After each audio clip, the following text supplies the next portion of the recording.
أعوذ بالله من الشيطان الرجيم. بسم الله الرحمن الرحيم. يا أيها الذين آمنوا اتقوا الله وكونوا مع الصادقين. صدق الله مولانا العظيم وصدق رسول النبي الكريم. আল্লাহ পাকের বান্দা জনাব মুহাম্মদুর রাসূলুল্লাহ সাল্লাল্লাহু আলাইহি ওয়াসাল্লামের উম্মতগণ, আল্লাহ পাক রব্বুল আলামিন আপনাকে আমাকে দুনিয়ার সমস্ত ফিতনা ফাসাদ থেকে পরিত্রাণ দিয়ে দুনিয়ার ঝামেলার থেকে মুক্তি করে কোরআন ও হাদিসের মজলিস আলেম ওলামা মুমিন মুত্তাকিন জাকিরিন শাকিরিনদের গুরুত্বপূর্ণ দামি অনেক দামি মজলিসে আল্লাহ পাক আসার বসার বলা শোনার তৌফিক আল্লাহ পাক দান করছেন। শুকরিয়াতান সবাই বলে আলহামদুলিল্লাহ। এই মজলিস কেন, এই মজলিসের কেন আয়োজন করা হয়েছে? এই মজলিসের আয়োজন করা হয়েছে ও মানুষদেরকে মানুষ বানাবার জন্য। জনাব মুহাম্মদ রাসূলুল্লাহ সাল্লাল্লাহু আলাইহি ওয়াসাল্লাম দুনিয়াতে আসছেন কেন? আমার নবী দুনিয়াতে প্লেন আবিষ্কার করার জন্য আসেন নাই, ট্রেন আবিষ্কার করার জন্য আসেন নাই, আণবিক বোমা আবিষ্কার করার জন্য আসেন নাই। জনাব মুহাম্মদ রাসূলুল্লাহ সাল্লাল্লাহু আলাইহি ওয়াসাল্লাম আধুনিক কম্পিউটার ইন্টারনেট আবিষ্কার করার জন্য তিনি দুনিয়াতে আসেন নাই। তিনি আসছেন দুনিয়াতে মানুষরূপী অমানুষদেরকে মানুষ বানাবার জন্য।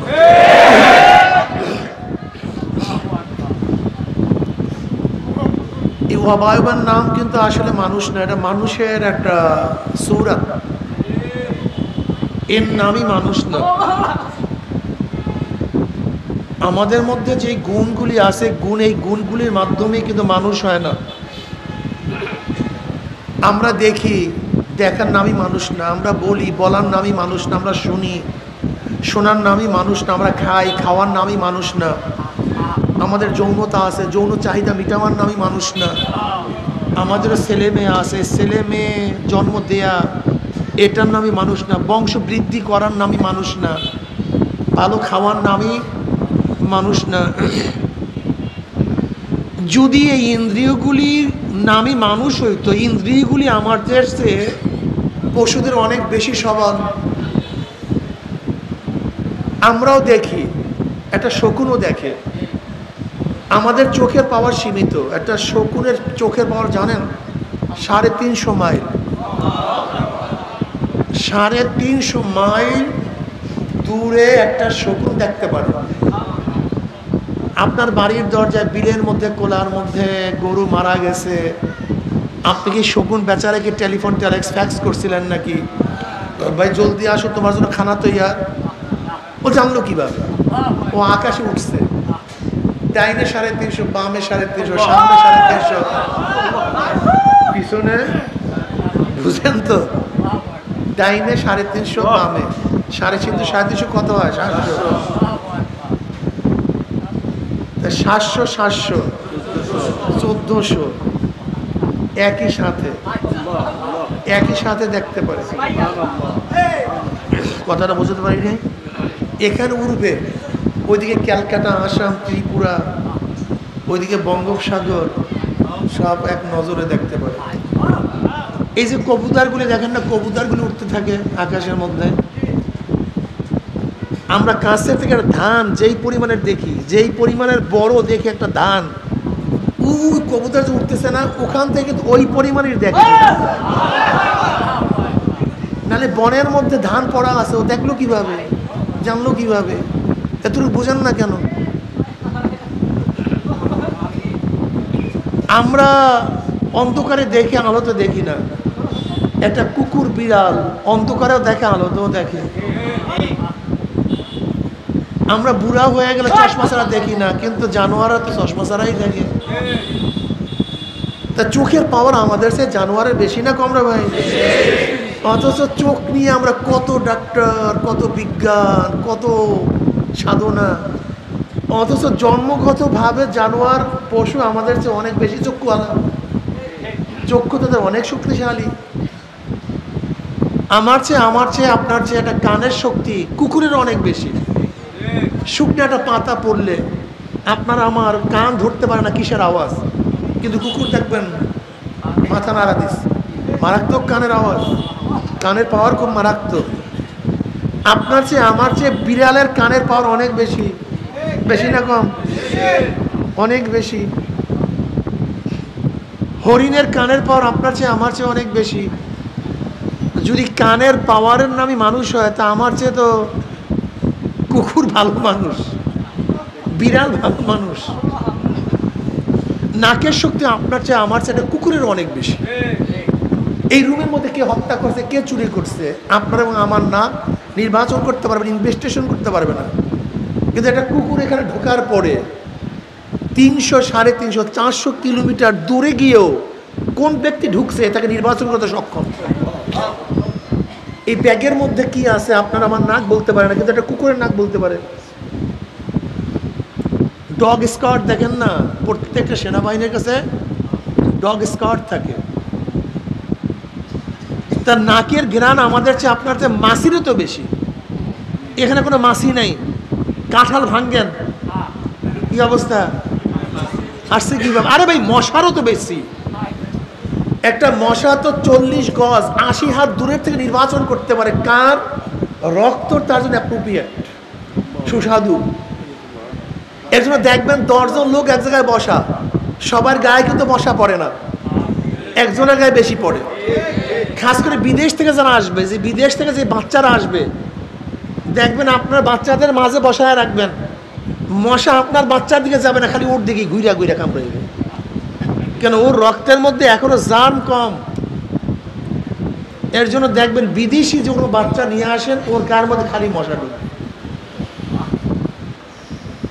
ওর কাছে ল্যাবরেটরি নেই, অথচ ল্যাবরেটরি ব্যতীত ও বলতে পারে কার রক্ত তার জন্য সুইটেবল। ব্যাস, খাইতে আছে জমনের খাওয়া। নাকের ঘ্রাণ মশারও বেশি। জিহ্বার শক্তি তোমার চেয়ে আমার চেয়ে একটা গরুরও বেশি।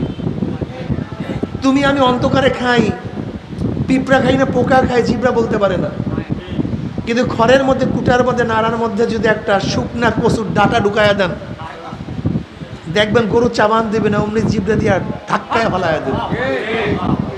স্টমাক শক্তি তোমার চেয়ে আমার সাথে কুকুরেরও বেশি। তুমি আমি সামান্য যদি খানার মধ্যে একটু গড়বড় হয়, ফুসফুস, এই পেট ফুলা, পুরা ডায়রিয়া, কিন্তু এটা কুকুর দেখছেন পচা গান্দা, সব কিছু ফিনিশ, কোনো সমস্যা নেই। তোমার চেয়ে আমার চেয়ে একটা সাপও অনেক বেশি হায়াত পায়।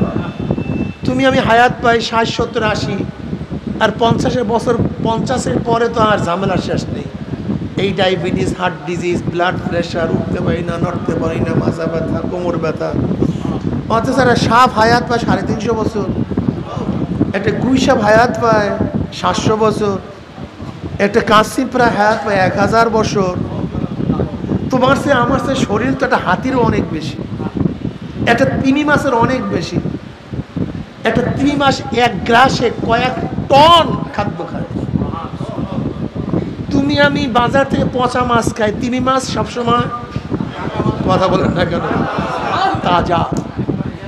যদি খাওয়ানোর নামে মানুষ হয়, তা তিমি মাছ তো তোমার চেয়ে আমার চেয়ে ভালো খায়, তুমি তো মানুষ। তুমি আমি গোশত খাই, পচা গোশত, ফ্রিজের গোশত, আর সিংহ এবং বাঘ খায় প্রতিদিন তাজা গোশত। তুমি আমি ফল খাই ফরমালিন যুক্ত, পাখিগুলি ফল খায় ফরমালিন মুক্ত। আচ্ছা দেখেন, যদি খাওয়ার নামে মানুষ হয়, তা ওরা তো তাজা তাজা খায়, ভালো খায়,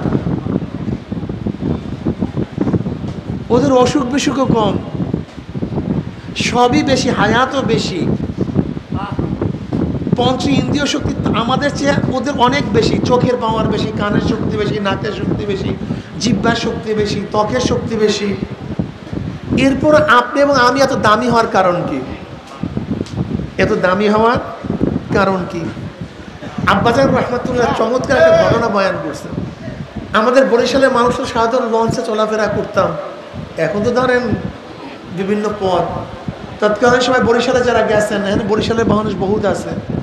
লঞ্চের মধ্যে কেবিন, এই কেবিনের মধ্যে তো থাকে, বাহিরে আবার চেয়ার টেয়ার আছে। বেয়াকুব দ্বিতীয়বার জন্য মাইকে আনা দেন, একটা মাইক ফিটিং করেছে এই দিকে, এই যে আমি কিভাবে বয়ান করবো বলেন তো? হ্যাঁ, বন্ধ করছেন তো। এই সাউন্ড বক্স যদি সামনে দেওয়া উচিত ছিল, তাহলে সাউন্ড দিতে পারতো, তাও তো দিতে পারে না। সাউন্ড হবে কিভাবে? এই মাইক থেকে চলে। এই সাউন্ড বাড়ায় দেন, আর এই সাউন্ড বক্স যদি সামনে আগায় দেন, সামনে আগান, আমার দিকে আগান, এদিকে আগে এই বাঁশের সামনে দিয়ে দেন, এই বাঁশের কোনায় নিয়ে আসেন সাউন্ড বক্স দুইটা। হ্যাঁ, এদিকে আনেন আর বাঁশের কাছে নিয়ে আসেন আর সামনে দেন। আব্বাজান কেবিনের মধ্যে, তো কেবিনের সামনে অনেক ছাত্র, ইউনিভার্সিটির ছাত্ররা, ওরা সাধারণত আড্ডা মারতে মারতেই বাড়ির বরিশালে চলে যায়। ছাত্ররা একসাথে কয়েকজন বসে বসে আড্ডা মারে। তা আড্ডা মারতে মারতে ওদের মধ্যে আড্ডা শুরু হয়েছে ইউরোপ কান্ট্রির স্বাধীন যৌমতা নিয়ে। একজন আরেকজন আফসোস করতেছে, যদি ইউরোপ কান্ট্রির জন্মগ্রহণ করতাম তাহলে কোনো ভেদাভেদ ছিল না, কত সুন্দর। হ্যাঁ, বুঝেন না? তা আব্বাজান তো একটা প্রতিবাদ মুখী মানুষ ছিলেন, তিনি আর টিকতে পারেন না। তিনি রুমের থেকে বের হয়ে বলতেছে, বাবা তুমি আফসোস করতেছো ইউরোপ কান্ট্রিতে কেন জন্ম হইলে না, তাহলে স্বাধীন যৌমতায় লিপ্ত হইতে পারতা। তুমি ওর সে যদি দাবি করতে আমি কুত্তা হইলাম না কেন, তাহলে আরো ভালো যৌনতে লিপ্ত হইতে পারতা। তুমি ষাঁড় হইলে না কেন, গরু হইলে না কেন, বাজারের মধ্যে কাম সারতে পারতা।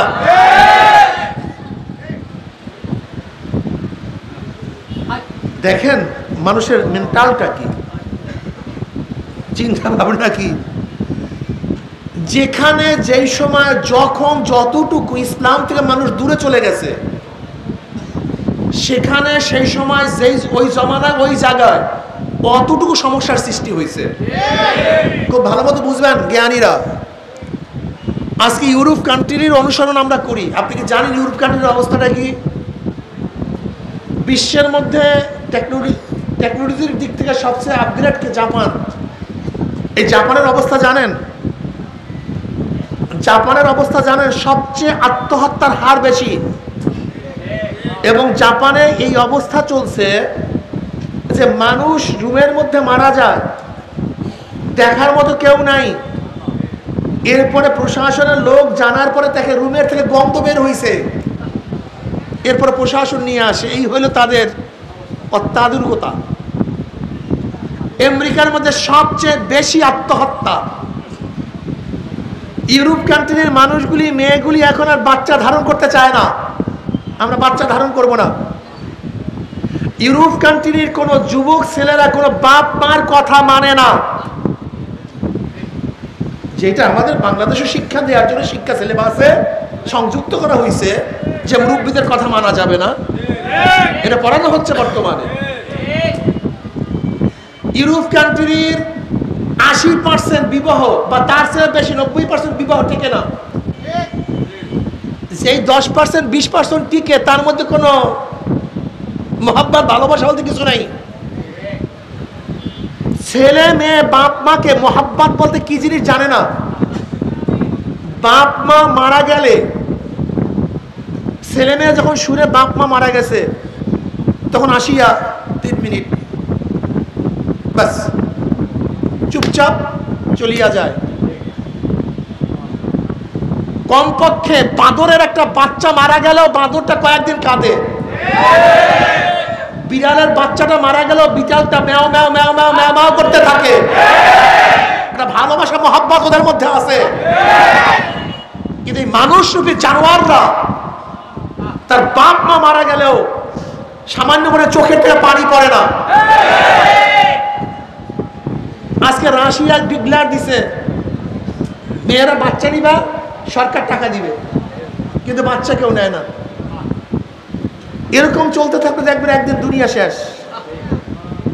বাচ্চাই যদি জন্ম না দেয় তাহলে ঘর বাড়ি টাকা পয়সা দিয়ে হবে নাকি? কসু করবেন এগুলি দিয়া? বর্তমানে শুরু হয়েছে অধিকাংশ বড় লোকের, দেখবেন আর 50 বছর পর এইভাবে চলতে থাকলে বহুত বড় লোকের সম্পত্তি পড়িয়া থাকবে, কিন্তু অরিস থাকবে না, অরিস থাকবে না। সেই অবস্থা চলতেছে। বংশের পাতি দেওয়ার কেউ থাকবে না, ছেলে হোক মেয়ে হোক, মেয়ে হোক ছেলে হোক, দুইটা সন্তানই যথেষ্ট। তাই বংশ কি ছেলের থেকে হয় না মেয়ের থেকে হয়? কথা বলেন না কেন? অধিকাংশ বড় লোকের বাস আর মাইয়া পোলা নাই, এখানে দুইটা। অনেকের মাইয়া আছে, পোলা নাই। আমার পোলা একটা আছে, কারবার শেষ। যাই হোক, ইসলাম যেখানে যেই সময় যেই জায়গায় যতটুকু বাদ দিছে সেখানে সমস্যা সৃষ্টি হবে। এখন না হোক 5 বছর পরে, 5 বছর না হোক 50 বছর পরে, 50 বছর পরেও না হোক 100 বছর পরেও সমস্যা সৃষ্টি হবেই হবে, কেউ বোঝাতে পারবে না।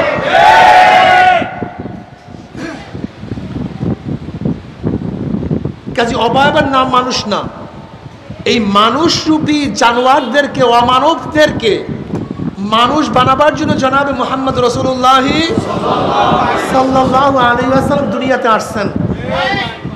আইয়ামে জাহিলিয়াত, যেখানে মানুষের কোনো দাম ছিল না, গোলামদের কোনো দাম ছিল না, মেয়েদের কোনো অধিকার ছিল না, যেখানে খুন খারাপি রক্তপাত ছিল স্বাভাবিক নিয়ম, যেখানে মানুষগুলি ছিল জালেম অত্যাচারী, জনাবে মুহাম্মদ রাসূলুল্লাহ সাল্লাল্লাহু আলাইহি ওয়াসাল্লাম আসার পরে সেই মানুষরূপী জানোয়ারদেরকে এমনভাবে মানুষ বানাইছেন যে দাহিয়াতুল কলবি রাদিয়াল্লাহু তাআলা আনহু নিজের হাতে নিজের ঔরসজাত 70 জন মেয়েকে কবর দিছে।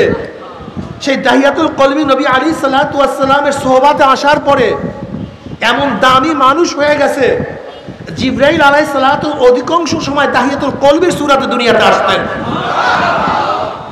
এক সময় ছিল অমানুষ, এখন হচ্ছে শ্রেষ্ঠ মানুষ।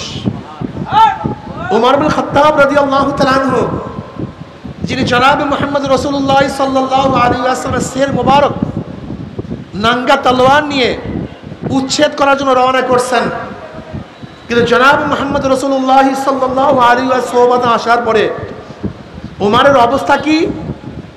যে ওমরের মত অনুযায়ী আল্লাহ পাক অনেক কোরআনের আয়াত নাযিল করে দিয়েছে।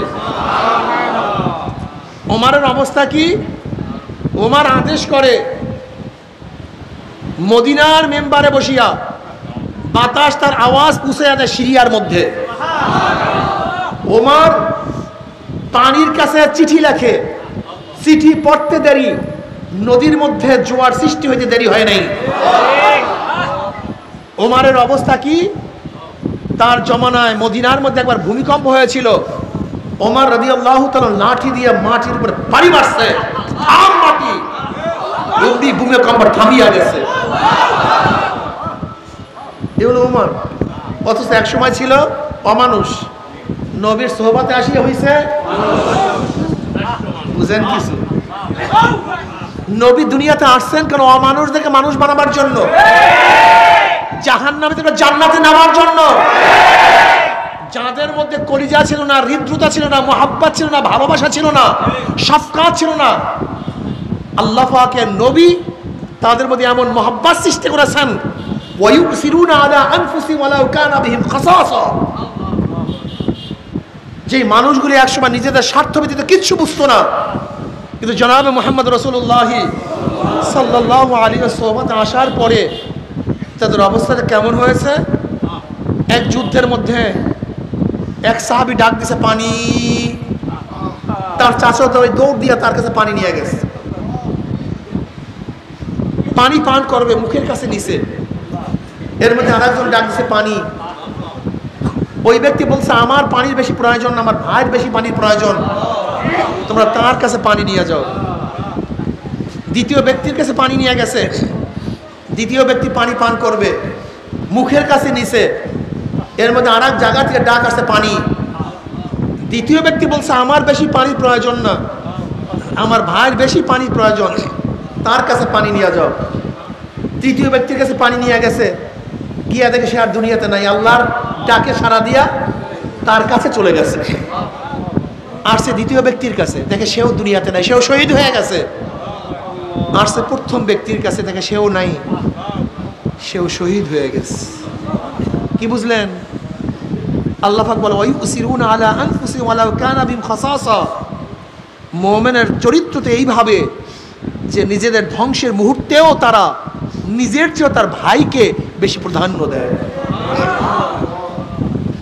আজকে আমাদের অবস্থাটা কি? আমরা ভাই ভাই সম্পত্তি দেই না, ভাই ভাই সম্পত্তি দেই না, ভাই বোনের সম্পত্তি দেই না। আমি খাবো, ভাইকে খাওয়াবো না, আমি নেব, বোনকে দেব না। বরং যদি বোন সম্পত্তি নিতে আসে, হ্যাঁ ফরাজ নেওয়ার জন্য আসছে, ফরাজ নেওয়ার জন্য আসছে। তুমি কি নেওয়ার জন্য আসছো? তুমি যে ফরাজের আর জন্য আসছো, ও ফরাজ নেওয়ার জন্যই আসছে। একই মালিক। তুমি কি জানো ভাই বোনের সম্পত্তি হরণ করা অন্যের সম্পত্তি হরণের চেয়ে ডবল গুনাহ, ডবল গুনাহ। আজকে মুসলমানকে প্রাধান্য দেই না। আজকে হাজারো মুসলমান না খেয়ে আছে, একটু খাওয়ার ব্যবস্থা করি না। মা সালাকাকুম ফি সাকার ক্বালু লাম নাকু মিনাল মুসাল্লিন ওয়া লাম নাকু নুতইমুল মিসকিন ওয়া কুননা নাখুদু মাআল খায়িদিন। সাকারটা জাহান্নামের নাম। সাকার নামে জাহান্নামের মধ্যে প্রশ্ন করা হবে, কপাল পরে এখানে আসছো কেন, কে নিয়ে আসছে? এক নাম্বার, আমি নামাজ পড়তাম না।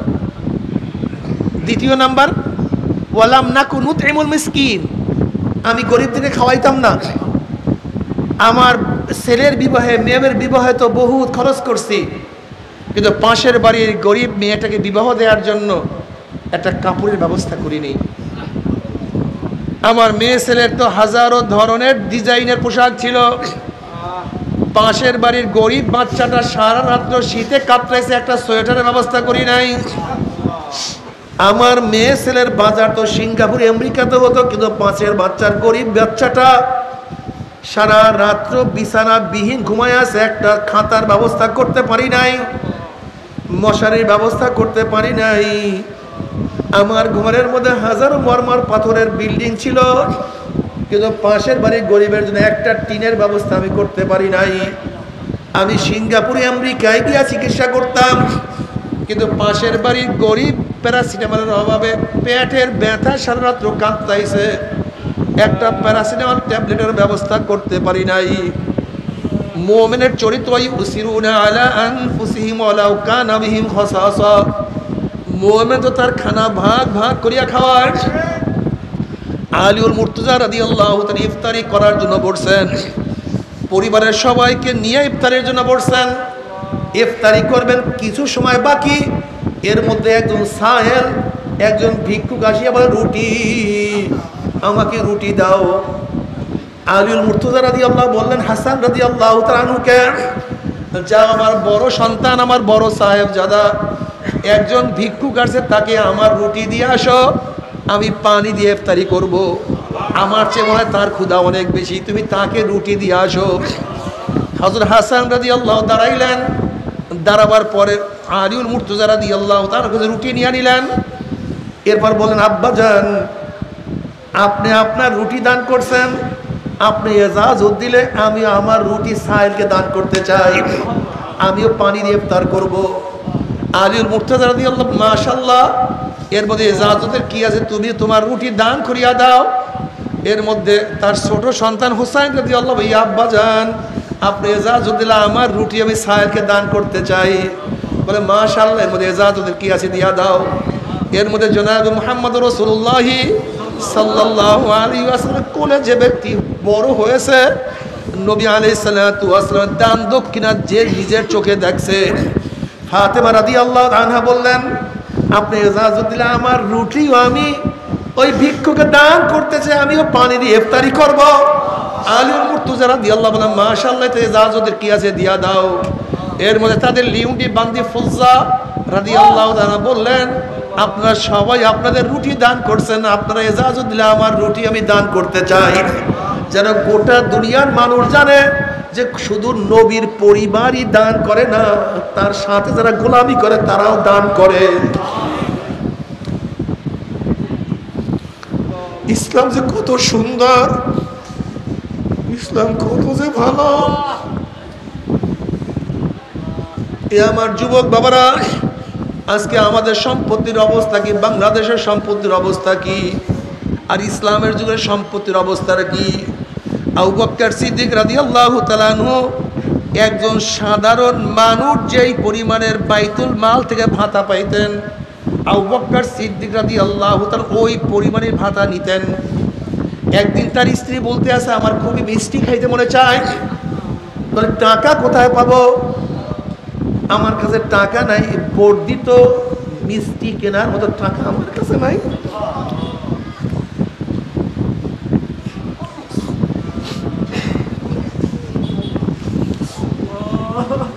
এবার আবু বকর সিদ্দিক রাদিয়াল্লাহু স্ত্রী তাদের ভাতার থেকে অল্প অল্প অল্প অল্প অল্প অল্প যোগাইতে যোগাইতে যোগাইতে যোগাইতে কিছু টাকা যোগাইলেন। একদিন আবু বকর সিদ্দিক রাদিয়াল্লাহু তাআলা হাতে সেই টাকা গুলিয়ে দিয়ে বললেন, এই টাকা গুলি দিয়ে আপনি মিষ্টি আনবেন। বলে টাকা পাইছো কোথায়?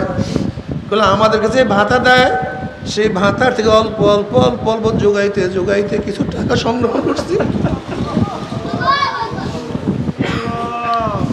আবু বকর রাদিয়াল্লাহু বললেন, তাহলে আমি তো ভাতা আসলে বেশি নিতে আসি, অর্থাৎ আমি যে ভাতা নেই আসলে তার চেয়ে মনে ভাতা বেশি নেওয়া হইতেছে, এত ভাতার প্রয়োজন নাই। সেই মিষ্টি তো কিনলি না, সেই টাকাগুলি সব বাইতুল মালে দান করলেন, আর ওই পরিমাণের টাকা তিনি বাইতুল মাল থেকে কম নেওয়া শুরু করছে।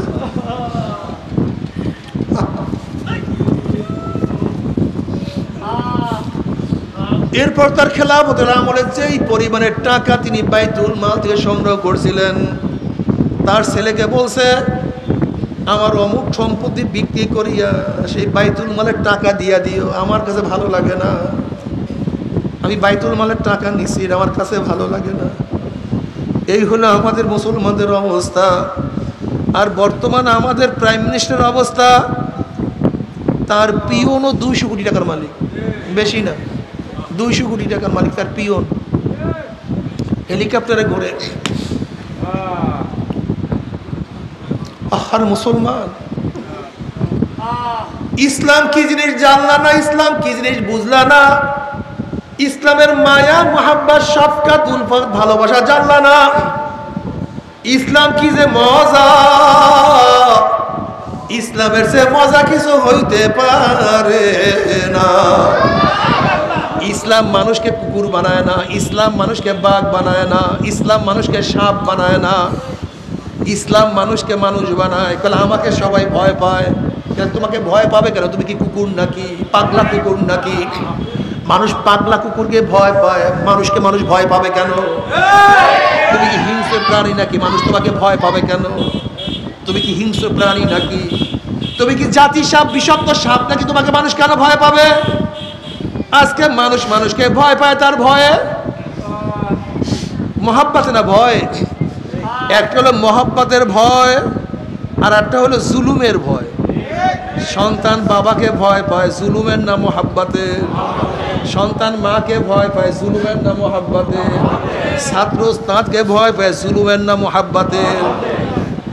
মুরিদ পীরকে ভয় পায়, জুলুমের না মহাব্বতের। মানুষ ডাকাতকে ভয় পায়, জুলুমের না মহাব্বতের। উভয় উভয়কে ভয় পায়, কিন্তু দুই ভয়ের কোনোদিন সমান হতে পারে না। আজকে আমরা অফিসারদের ভয় পাই তাদের জুলুমের কারণে, মহাব্বতের কারণে না। ও উকরিমার রসুল মাখাফাতা শাররিহি, কিয়ামতের একটা আলামত। ও উকরিমার রসুল মাখাফাতা শাররিহি, তার ক্ষতির ভয়ে মানুষ মানুষকে শ্রদ্ধা করবে, সম্মান করবে। যদি দাঁড়াইয়া সালামটা না দেয়, কেস বসাইয়া দেবে। দাঁড়াইয়া সালামটা না দিলে আমাকে জেলে ঢুকাইয়া দিবে। দাঁড়াইয়া সালামটা না দিলে আমাকে থাপ্পড় কষাইয়া দিবে। এই ভয়ে, জুলুমের ভয়ে, এটা কিয়ামতের আলামত, কিয়ামতের আলামত। অথচ তোমরা জানো, দ্বিতীয় খলিফা অর্ধ জাহানের বাদশা ওমর ইবনে খাত্তাব রাদিয়াল্লাহু তাআলা আনহু যখন সিরিয়ার মধ্যে রওনা করছেন, উট গোলাম টানতে আছে, আর ওমর ইবনে খাত্তাব রাদিয়াল্লাহু উটের উপরে আছেন। হঠাৎ তিনি চিন্তা করতেছেন, আমিও মানুষ, গোলামও মানুষ, আমারও আরাম আছে, গোলামের আরাম আছে, আমারও কষ্ট আছে, গোলামের কষ্ট আছে। ও একা কেন উট টানবে? এবার ওমর ইবনে খাত্তাব রাদিয়াল্লাহু বলে, হে গোলাম ওঠ, এবার তুই উটের পিঠে, আমি উটের নিচে, তুই আরাম করবি, আমি রশি টানবো। অর্ধজাহানের বাদশা। ইসলাম কি জিনিস বুঝলাম না, ইসলাম কি জিনিস বুঝাইতে পারলাম না।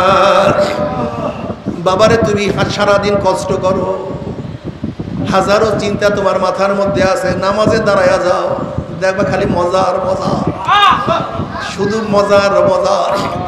আল্লাহর কাছে প্রেয়ার করো, মুনাজাত ধরো, দোয়া করো, দেখবা মজার মজা।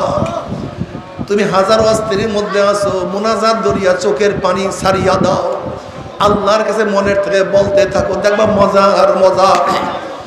তোমার মনের কথা কাউকে বলতে পারো না, কোনো নাই কেউ, তুমি আল্লাহর কাছে বলা শুরু করো, মাওলা হে, মাওলা আমার এই কষ্ট, এই কষ্ট, এই কষ্ট, এই কষ্ট।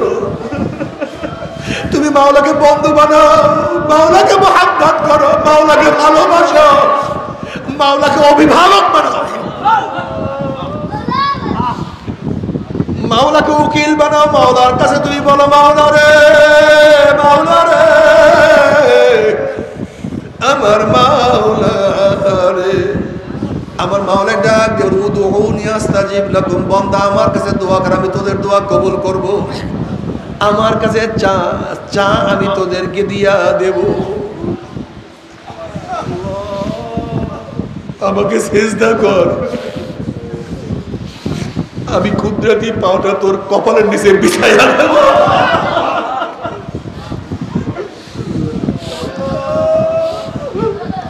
তুমি কি দেখো না হাজার আল্লাহ গরিব, কি যে মজা। হাজার রিকশাওয়ালা আল্লাহ প্রস্তাব, ভাই তুমি কেমন আছো? আল্লাহ খুবই ভালো রাখছে। মনে হয় তোমার কলের মধ্যে কি যে শান্তি, কি যে শান্তি, কি যে শান্তি। ও আমার যুবক বাবারা, আমার মুরব্বী বাবা, আমার পর্দার মা বোনেরা, যদি মাওলাকে পাও দুনিয়াতেও শান্তি। আলা ইন্না আউলিয়া আল্লাহ লা খাউফুন আলাইহিম ওয়া লা হুম ইয়াহজানুন আল্লাযীনা আমানু ওয়া কানু ইয়াত্তাকুন লাহুমুল বুশরা ফিল হায়াতিদ দুনিয়া ওয়া ফিল আখিরাহ। যদি ঈমান আনতে পারো, আল্লাহকে ভয় করতে পারো, আল্লাহর ওলি হইতে পারো, লাহুমুল বুশরা ফিল হায়াতিদ দুনিয়া, দুনিয়ার মধ্যেও শান্তি, আখিরাতের মধ্যেও শান্তি। দুনিয়ার মধ্যেও শান্তি, আখিরাতেও শান্তি, কবরেও শান্তি, কিয়ামতেও শান্তি, মিজানেও শান্তি, পুসরাতেও শান্তি। আল্লাহ কবুল করিয়া নাও। যদি মাওলাকে রাজি খুশি করিয়া কিয়ামতের ময়দানে উঠতে পারো, আমল নামা ডাইন হাতে পড়িয়া যাবে, চেহারাটা নূরে আলোকিত হয়ে যাবে। فأما من أوتي كتابه بيمينه فيقول هاؤم اقرءوا كتابيه إني ظننت أني ملاق حسابيه فهو في عيشة راضية في جنة عالية قطوفها دانية كلوا واشربوا هنيئا بما أسلفتم في الأيام الخالية। খা, পান কর, মা তাশতাহি আনফুসুকুম ওয়া লাকুম ফিহা মা তাদউন, মনে যা চায় জান্নাতের মধ্যে করতে থাক, যেদিকে যাইতে মনে চায় যাইতে থাক, যা কিছু খাইতে মনে চায় খাইতে থাক, মনে যা চায় করতে থাক, শুধু আরাম আর আরাম, শুধু শান্তি আর শান্তি। কি যে মজা আল্লাহ। কিন্তু আমার যুবক বাবারা, আমার মুসলমান বাবারা, আমার পর্দার মা বোনেরা, যদি মাওলাকে রাজি খুশি না করিয়া মাওলার কবরে যাও, কবর কিন্তু কবর থাকবে না। কোন কোন নাফরমানের কবরের দুই পাশে মাটি এত জোরে চাপ মারবে, চাপের সুরে এক পাথরে হাঁটিয়ে আর এক পাথরে লাগাইয়া ফেলাইবে। কোন কোন নাফরমানের কবরটা জাহান্নামের আগুনে ভরিয়া যাবে। আল্লাহ তুমি মাফ করিয়া দাও। হুফরাতু বিনা ফারাইন নার, জনাবে মুহাম্মদ রাসূলুল্লাহ সাল্লাল্লাহু আলাইহি ওয়াসাল্লাম একদিন উটের পিঠে সওয়ার অবস্থায় সফর করতেছিলেন। কোন এক জায়গায় উট যাওয়ার সাথে সাথে উট খন খন খন খন করে চিল্লাচিল্লি শুরু করছে, লাফালাফি শুরু করছে। সাহাবারা চিন্তা করলেন নবী আলাইহিস সালাতু উট এরকম কেন চিল্লাচিল্লি করতে আছে? জনাবে মুহাম্মদ রাসূলুল্লাহ সাল্লাল্লাহু আলাইহি ওয়াসাল্লাম বললেন, আর তো কিছু না, উট তো এই কবরে আযাব দেখিয়া ফলাইছে, আল্লাহ মাফ করিয়া দাও, আল্লাহ আমাদের সবাইকে মাফ করিয়া দাও। কত আল্লাহর কবরে আযাব দেখছে। আমাদের মুয়াজ্জিন মুসলিমের বড় ভাই একদিন আব্বাজানের দুই পাও জড়ায় ধরে কান্দে আর বলে, হুজুর আমার জন্য দোয়া করেন, মাওলা তোমাকে মাফ করিয়া দেয়। ওয়াজ ওরে কান্নাকাটি করতে আছে। আব্বাজান বলছে, কি হয়েছে, তুমি কেন এত বেশি কান্নাকাটি করতে আছো? বলে, হুজুর আমি বিকালবেলা গরুগুলি নিয়ে বাড়ির দিকে রওনা করলাম। যখন ফকির বাড়ির কবরের কাছে গরুগুলি গেলে হঠাৎ গরুগুলি হাম্বা হাম্বা হয়ে দৌড় মারছে। আমি চিন্তা করলাম গরুগুলি কেন দৌড় মারলো? বলে, হুজুর আমি যখন কবরের দিকে তাকাইলাম তখন থেকে কবরের মধ্যে আগুন। মাওলা আমাকে যে আগুন দেখাইছে, যদি মাওলা আমাকে মাফ নাই করে, ওই আগুনের মধ্যে আমি কেমনে থাকবো? আমাকে মাওলা যদি মাফ নাই করে আমার উপায়টা কি হবে? আল্লাহ আমাদের সবাইকে মাফ করিয়া দাও। কিয়ামতের ময়দানে নাফরমানা উঠবে, ইউরাফুল মুজরিমুনা বিসীমাহুম ফায়ুখাযু বিন-নাওয়াসি ওয়াল আকদাম। আল্লাহ মাফ করিয়া দাও। যেরকম বিজ্ঞ ডাক্তারের কাছে রোগী যাওয়ার সাথে সাথে ডাক্তার বলতে পারে কোন রোগের জান রোগীর মধ্যে ঢুকছে, ঠিক কিয়ামতের ময়দানে নাফরমান গুনাহগারদের চেহারা দেখলেই ফেরেশতারা বুঝতে পারবে কোন ধরনের গুনাহ করিয়া নাফরমানে কিয়ামতের ময়দানে উঠছে। এই আয়াতের বহু তাফসীরের মধ্যে আসছে কত ধরনের চেহারা উঠবে। যারা বেনমাজি নামাজ পড়বে না তাদের চেহারা কিয়ামতের ময়দানে আলকাত্তার মতো কালো হয়ে যাবে। ফেরেশতারা দেখলেই বুঝতে দুনিয়ার মধ্যে বেনমাজি নামাজ পড়তো না, আল্লাহ মাফ করিয়া দাও। যারা দুনিয়ার মধ্যে হারাম খাবে তাদের চেহারাটা শুয়ারের সুরাত হয়ে যাবে। ফেরেশতারা ব্যাস দেখলেই বুঝতে দুনিয়ার মধ্যে হারাম করা, হারাম খায় আসছে। যারা দুনিয়ার মধ্যে ঠকবাজি করবে তাদের চেহারা বান্দরের সুরাত হইয়া যাবে, আল্লাহ মাফ করিয়া দাও। যারা দুনিয়ার মধ্যে হিংসা হাসাদ করবে তাদের চেহারা কুত্তার সুরাত হইয়া যাবে। যারা দুনিয়ার মধ্যে জেনাকার পুরুষের চক্ষু দুটো মহিলাদের শরমগার মতো হইয়া যাবে, আল্লাহ আমাদের সবাইকে মাফ করিয়া দাও। জেনাকার পুরুষের চক্ষু দুটো মহিলাদের শরমগার মতো হইয়া যাবে। জেনাকার মহিলাদের পেটের মধ্যে একটা আগুনের বাচ্চা হবে, বাচ্চা আস্তে আস্তে বড় হইতে থাকবে, কি যে ব্যথা সহ্য করতে পারবে না। বাচ্চা প্রসাব হবে না, বাচ্চা শুধু মাথা বাইর হবে। ওই বাচ্চার মাথার মধ্যে জাহান্নামের শিকল লাগাইয়া হাজার হাজার হাজার বছর টানতে থাকবে, কিন্তু বাচ্চার প্রসাব হবে না। আল্লাহ আমাদের সবাইকে মাফ করিয়া দাও, আমাদের সবাইকে ক্ষমা করিয়া দাও। তবে মুমিন মুসলমান বলতে সবাই মনে চায় গুনার থেকে ফিরিয়া নেক আমল করিয়া মাওলার জান্নাতে, কিন্তু সবাইরই যাইতে মনে চায়। গুনাহ নিয়ে মাওলার জাহান্নামে কাউরে কিন্তু যাইতে মনে চায় না। কিন্তু কেনই বা আমরা নেক আমল করতে পারি না, কেনই বা গুনার কাম ছাড়তে পারি না? এর মূল কারণ হলো আপনার এবং আমার পিছনে নফস এবং শয়তান লাগিয়া রয়েছে। এই নফস এবং শয়তান থেকে বাঁচার জন্য, ফেরার জন্য যে কোনো একজন হক্কানি আল্লাহর ওলির হাতে হাত দিতে হবে বাবা। আল্লাহ বলেন, ইয়া আইয়ুহাল্লাযীনা আমানুত্তাকুল্লাহ ওয়া কুনু মা'আস সাদিকিন। তবে খবরদার, বর্তমান জমানায় পীর মুরিদে ভেজাল, ব্যবসা দলাদলি, হিংসা হাসাদে পরিণত হয়ে গেছে।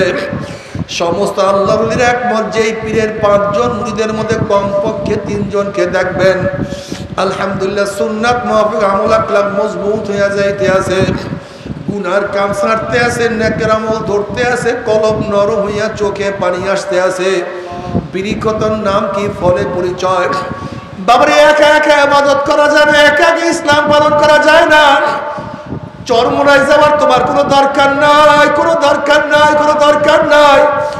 যে আল্লাহ ওয়ালার মধ্যে 4টা গুণ দেখবা, দাওয়াত, তালিম, তাজকিয়া, জিহাদ, সে যেই হোক না কেন আল্লাহ সোহবতে গিয়া তার সাথে সম্পর্ক রাখিয়া গুনার কাম সারিয়া নেকের আমল করিয়া মাওলার কবরে যাইও,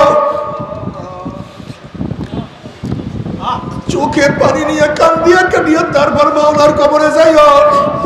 যেরকম দুনিয়ার ঘরে আগুন লাগলে পানি ছাড়া নিভানো যায় না, ঠিক তদ্রুপ তোমার এবং আমার গুনার দ্বারা যে জাহান্নামের আগুন জ্বলিয়া রয়েছে, চোখের পানি ও ছাড়া কিন্তু জাহান্নামের আগুন নিভানো সম্ভব না। কাজী আমার জন্য দোয়া চাই, আমিও দোয়া করি, সবাই সবার জন্য প্রাণ খুলিয়া দোয়া করো যেন কিয়ামতের ময়দানে গলা গলি বাঁধিয়া মাওলা একসাথে জান্নাতে যাওয়ার তৌফিক দিয়া দেয়। আল্লাহুম্মা আমিন। ও আমার পর্দালে মা মনে দুই হাত তুলিয়া মাওলার দরবারে কান্দো আর মাওলার কাছে মাপ চাও। কান্না না আসলে মনের বুঝরে মন একদিনে ঘরের দরজা দিয়ে নতুন বউ হইয়া উঠছিল রে মন। কত মেয়েলকে শরবত খাওয়াইছে, কত মেয়েলকে বাতাস করছে, আবার একদিন ঘরের দুয়ার দিয়ে মরল আসিয়া বাইর হব। ছেলে কানবে মা মা করে, মেয়ে কানবে মা মা করে, ওরে মন জবাব তোমার দিব আল্লাহ। আল্লাহ কত আলেম ওলামাকে নিয়ে হাত তুললাম রে মাওলা, আল্লাহ কত সাদা দাড়িওয়ালা ভাইদেরকে নিয়ে হাত তুললাম রে মাওলা, আল্লাহ কত বেগুনার না বলে তালবে আলেম ভাইদেরকে নিয়ে হাত তুললাম রে মাওলা, আল্লাহ কত জাকিরিন শাকিরিন তোমার খাস খাস বান্দাদেরকে নিয়ে হাত তুললাম রে মাওলা। আল্লাহ আমি তো গুনাহগার, আমার দিকে না তাকাইয়া তোমার যেই বান্দার হাত পছন্দ হয় তার উসিলে আমাদের সবাই গুনাহ খাতা মাফ করে দাও আল্লাহ।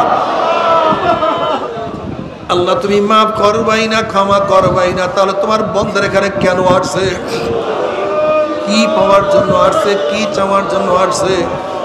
আল্লাহ আমরা দুনিয়া পাওয়ার জন্য আসি নাই, দুনিয়ার বিপদে পড়িয়াও কেউ আসি নাই।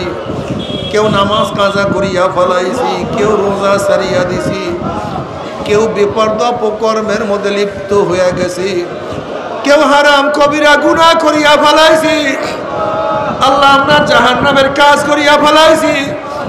আল্লাহ জাহান্নামের খাতার থেকে আমাদের নামটা কাটিয়া দাও। আল্লাহ জাহান্নামের খাতার থেকে আমাদের নামটা কাটিয়া দাও। আল্লাহ জান্নাতুল ফেরদাউসের মধ্যে আমাদের নামটা উঠাইয়া দাও। আল্লাহ আমরা যারা হাত তুললাম জানি না কার মা নাই, বাবা নাই, স্ত্রী নাই, সন্তান নাই, দাদা নাই, দাদু নাই, নানা নাই, নানু নাই। আল্লাহ যত মুমিন মুমিনাত, যত মুজাহিদরা কবরে শুয়ে সবার কবরে আযাবকে maaf করে দাও। ইয়া আল্লাহ খাস করে আমাদের শায়েখ ও মুর্শিদের কবরকে জান্নাতের বাগিচা বানায়া দাও। মা দাদা সহ तमाम দুনিয়ার মাশায়েখদের মাকামকে জান্নাতের মধ্যে বুলন্দ করে দাও। আমাদের আহলা ওলা তোমার খাস গোলাম বান্দী হিসেবে কবুল করে দাও। রব্বানা হাব লানা মিন আজওয়াজিনা ওয়া যুররিয়াতিনা কুররাতা আইনুন ওয়াজআলনা লিল মুত্তাকিনা ইমামা। রব্বিরহামহুমা কামা রাব্বায়ানি সগীরা। ওয়া সাল্লাল্লাহু তাআলা আলা খায়রি খালকিহি মুহাম্মাদিন ওয়া আলিহি ওয়া আসহাবিহি ওয়া আজওয়াজিহি ওয়া আতবাইহি আজমাইন। আরহামনা মাহুম برحمتك يا ارحم الراحمين।